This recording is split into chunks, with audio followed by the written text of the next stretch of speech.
بژێویان لە نێو زبڵ و خاشاکدایە. بێگوێدانە تەندروستی خۆیان پەلاماری ئۆتۆمبیلەکانی زبڵ و خاشاک دەدەن تا بڕێک ئاسن و کارتۆن دەست بخەن و بیفرۆشن. ئێرە شاری کەرکووکە، ئەو شارەی دەوڵەمەندەکەی بە سامانی سروشتی ناوبانگی بە جیهاندا بڵاو کردوێتەوە، بەڵام ئەمە دۆخی هەندێک لە دانیشتوانەکەیەتی.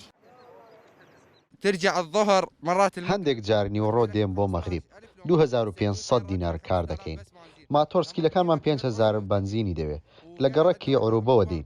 پیاوی بە سەڵاتچووی نەخۆشمان لەگەڵە دەبینن ئیشەکە چۆنە زۆر قورسە.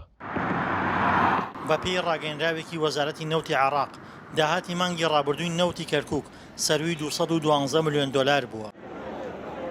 ئەو داهاتە هیچی لە دۆخی دانیشتوانی شارەکە نەگۆڕیوە و شارەکەش خەریکە لە زبڵ و خاشاکدا نغرۆ دەبێت. بێکاری وای لێ هاتووە خێزانەکان مناڵەکانیان بنێرنە دەرەوەی شارەکە و لە ناو زبڵخانەکانە چی نایلۆن و باغە و ئاسن هەیە کۆی بکەنەوە بیفرۆشنە کارگەکان بەڵکو بژێوی ژیانی و ڕۆژانی خۆیان دابین بکەن. ئەمە جگە لەوەی کە شار پیس بۆ ناڕێک بووە نەیانتوانیوە باری ژیان و گوزەرانی خەڵکیش دابین بکەن. بەڕاستی کەرکووک شارێکە شاری زێڕی ڕەشە ناکرێ بەم شێوەیە ئیداری بدرێ. بەشێک لە خەڵکی شارەکە هێندەی بیریان لای هاتنی ئۆتۆمبیلەکانی زبڵ و خاشاکە بۆ دەستخستنی بژێوی ڕۆژانە. هێندە بیریان لای دەوڵەمەندی شارەکەیان و سامانە سروشتیەکەیان نەماوە. بەڕێک ئاسن کۆ دەکەینەوە و لە کارگەکان دەیفرۆشین.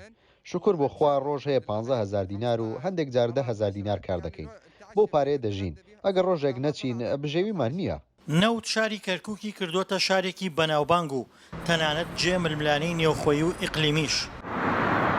بەڵام دانیشتوانی شارەکە جگە لە بینینی گڕی ئاگری بۆ ڕێنەوتیەکان هیچی تریان دەست ناکەوێت. دڵشادەنوەر، دەنگی ئەمریکا، کەرکووک.